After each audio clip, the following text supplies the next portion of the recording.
Era casi medianoche. La hora más oscura estaba cerca. Los hombres estaban a punto de dar muerte a la luz del mundo. Poco sabía Caifás, el sumo sacerdote del año, que durante la fiesta de la Pascua ofrecería el verdadero Cordero de Dios, el sacrificio final para la expiación de los pecados. Poco sabía esa multitud que se abría paso a través de Jerusalén, que estaban a punto de presenciar el cumplimiento de la palabra de Dios a Adán y Eva hace unos 4,000 años antes. La simiente de la mujer estaba a punto de ser herida. El Mesías, tan esperado, había llegado y ellos no lo sabían. Gritarían: «¡Crucifícalo, crucifícalo!». Amigas, bienvenidas a este episodio número 41, donde comenzaremos a analizar los primeros 16 versículos. ¿Están listas? Abran sus Biblias en el capítulo 19. Yo estaré leyendo la versión NBLA.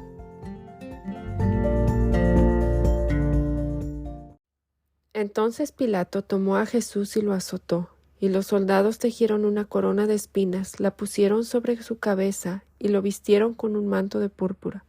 Y acercándose a Jesús le decían: «Salve, Rey de los judíos», y le daban bofetadas. Pilato salió otra vez y les dijo: «Miren, lo traigo fuera para que sepan que no encuentro ningún delito en él». Y cuando Jesús salió fuera, llevaba la corona de espinas y el manto de púrpura, y Pilato les dijo: «Aquí está el hombre». Cuando lo vieron, los principales sacerdotes y los guardias gritaron: «¡Crucifícalo, crucifícalo!». Pilato les dijo: «Ustedes pues lo toman y lo crucifican, porque yo no encuentro ningún delito en él». Y los judíos le respondieron: «Nosotros tenemos una ley, y según esa ley él debe morir, porque pretendió ser el Hijo de Dios». Entonces Pilato, cuando oyó estas palabras, se atemorizó aún más. Entró de nuevo al pretorio y dijo a Jesús: «¿De dónde eres tú?». Pero Jesús no le dio respuesta.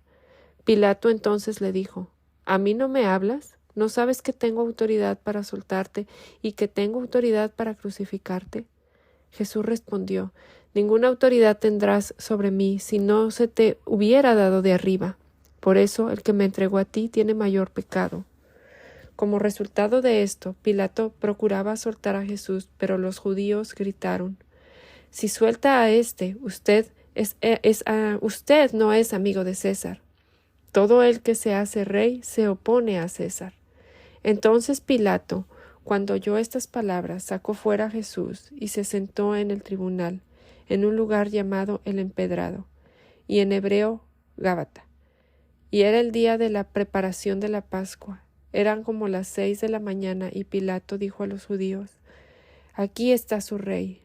«Fuera, fuera, crucifícalo», gritaron ellos. «¿He de crucificar a su rey?», les dijo Pilato. Los principales sacerdotes respondieron: «No tenemos más rey que César». Así que entonces Pilato lo entregó a ellos para que fuera crucificado.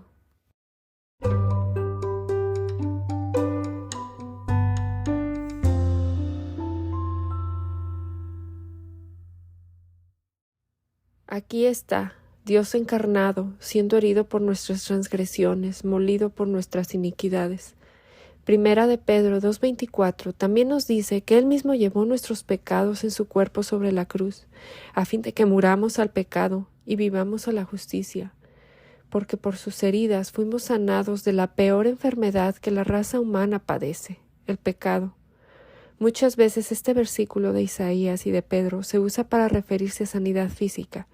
Pero si vemos el contexto de Isaías 53 y de Primera de Pedro, este versículo se refiere al pecado, no a la salud física. Y si bien Dios es soberano sobre nuestros cuerpos, y si es su voluntad puede sanarnos de nuestras enfermedades físicas, es importante que no aislemos versículos, sino que los leamos en su contexto inmediato, y mejor aún, en el contexto del libro completo y en el contexto completo de las Escrituras. En este mismo capítulo, Isaías continúa: «Todos nosotros nos descarriamos como ovejas, cada cual se apartó por su camino, mas Jehová cargó en él el pecado de todos nosotros. Angustiado él y afligido, no abrió su boca, como cordero fue llevado al matadero, y como oveja delante de sus trasquiladores enmudeció y no abrió su boca». Con todo esto, Jehová quiso quebrantarlo, sujetándole a padecimiento. Cuando haya puesto su vida en expiación por el pecado, verá linaje, vivirá por largos días, y la voluntad de Jehová será en su mano prosperada. Verá el fruto de la aflicción de su alma, y quedará satisfecho. Por su conocimiento justificará mi siervo justo a muchos, y llevará las iniquidades de ellos. Por tanto, yo le daré parte con los grandes y con los fuertes. Repartirá despojos, por cuanto derramó su vida hasta la muerte, y fue contado con los pecadores, habiendo él llevado el pecado de muchos y orado por sus transgresores.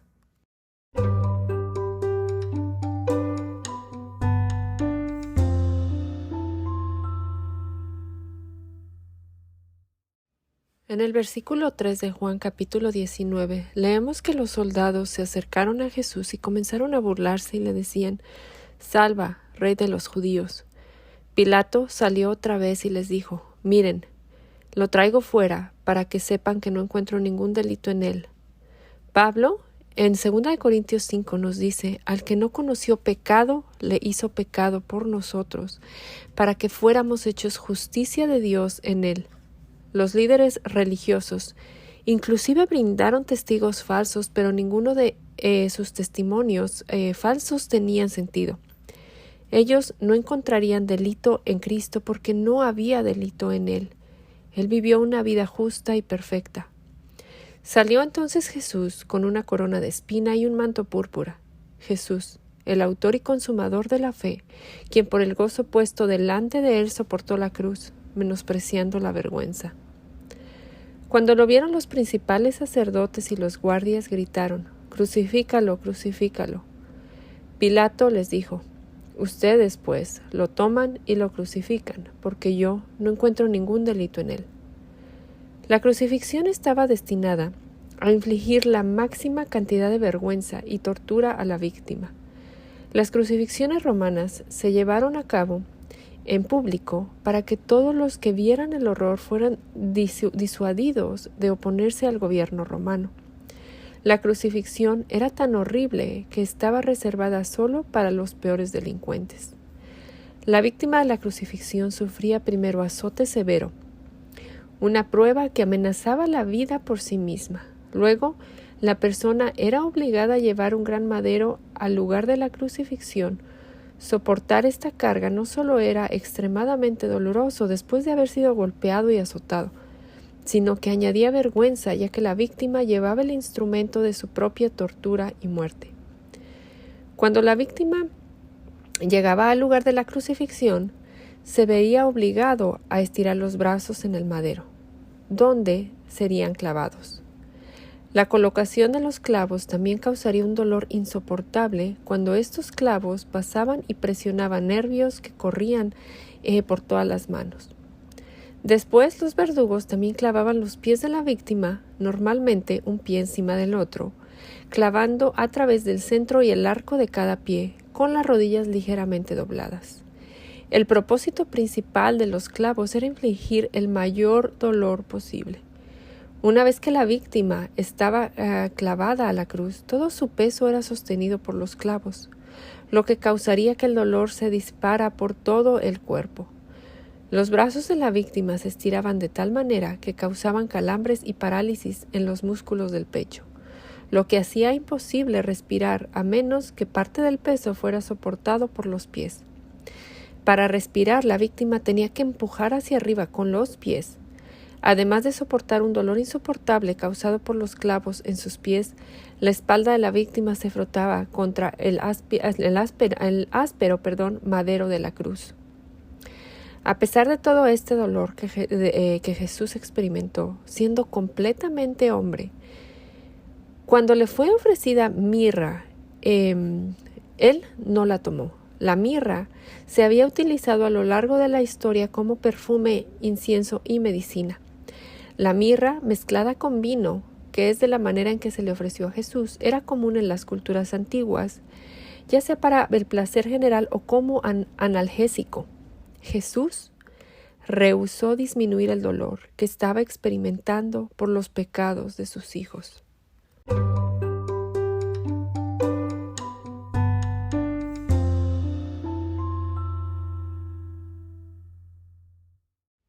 Isaías profetizó acerca de su muerte como lo vimos anteriormente y lo repito. Todos nosotros nos descarriamos como ovejas, cada cual se apartó por su camino, mas Jehová cargó en él el pecado de todos nosotros. Angustiado él y afligido, no abrió su boca. Como cordero fue llevado al matadero, y como oveja delante de sus trasquiladores, enmudeció y no abrió su boca. El Salmo 22 es un salmo mesiánico, y el versículo 1 dice: Dios mío, ¿por qué me has abandonado? El versículo 7 y 8 del mismo salmo dicen: Todos los que me ven de mí se burlan, hacen muecas con los labios, menean la cabeza diciendo: que se encomiende al Señor, que Él lo libre, que Él lo rescate, puesto que en Él se deleita. El versículo 17 y 18 dice: Puedo contar todos mis huesos, ellos me miran, me observan. Se reparten entre sí mis vestidos, y sobre mi ropa echan suertes. Amigas, ¿les suenan conocidas estas palabras? David profetizó este momento en el que el Hijo de Dios entregaría su vida. Aquí estaban los principales sacerdotes y los líderes judíos, estudiosos de la ley, sin reconocer lo que Dios ya les había profetizado por medio de los profetas, por medio de Moisés. En Juan 5 les dijo: Ustedes examinan las Escrituras porque piensan tener en ellas la vida eterna, y son ellas las que dan testimonio de mí. Pero ustedes no quieren venir a mí para que tengan esa vida. Y continúa diciéndoles: No piensen que yo los acusaré delante del Padre. El que los acusa es Moisés, en quien ustedes han puesto su esperanza. Porque si creyeran en Moisés, me creerían a mí, porque de mí escribió él. Pero si no creen sus escritos, ¿cómo creerán mis palabras? Tampoco era una coincidencia que Jesús muriera durante la semana de la celebración de la Pascua. Ese momento es una parte central del cumplimiento de las profecías del Antiguo Testamento. Jesús es el cumplimiento final del Cordero Pascual que fue sacrificado por nuestros pecados. ¿Cuál fue la causa que llevó a Cristo a venir a la tierra y morir por nuestros pecados y ser crucificado? Para entender esto debemos rastrear la pregunta hasta el carácter de Dios mismo, y la Escritura señala dos cosas: el amor y la justicia de Dios. El amor de Dios como causa de la expiación se ve en un pasaje tan familiar de la Biblia, porque de tal manera amó Dios al mundo que dio a su Hijo unigénito para que todo aquel que cree en Él no se pierda, sino que tenga vida eterna. Juan 3:16. Pero la justicia de Dios también requería que Dios proveyera la manera en que el castigo por nuestros pecados sería pagado, porque no podía aceptarnos en comunión consigo mismo a menos que se pagara el castigo. Pablo explica que por eso Dios envió a Cristo como propiciación, y cito Romanos 3:25, a quien Dios exhibió públicamente como propiciación por su sangre a través de la fe, como demostración de su justicia, porque en su tolerancia Dios pasó por alto los pecados cometidos anteriormente, cierre de comillas. Es decir, el sacrificio de Cristo satisfizo la ira de Dios. Hermanas, amigas, oremos. Gracias, Señor, ayúdanos a entender la magnitud de lo que hiciste por tus hijos.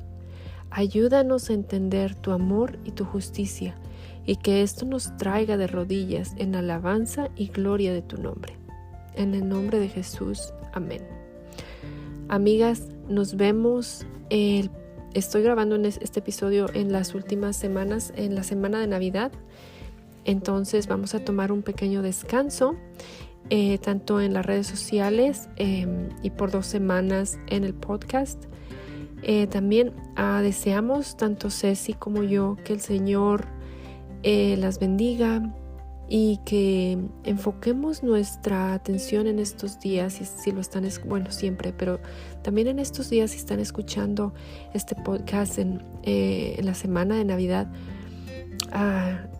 que su atención esté no en los regalos o en la comida o en el ajetreo de la época que muchas veces nosotros traemos, sino que en verdad en este sacrificio, en la venida de Cristo, que sus corazones se gocen y se regocijen y encuentren paz en el significado, en el verdadero significado de la Navidad.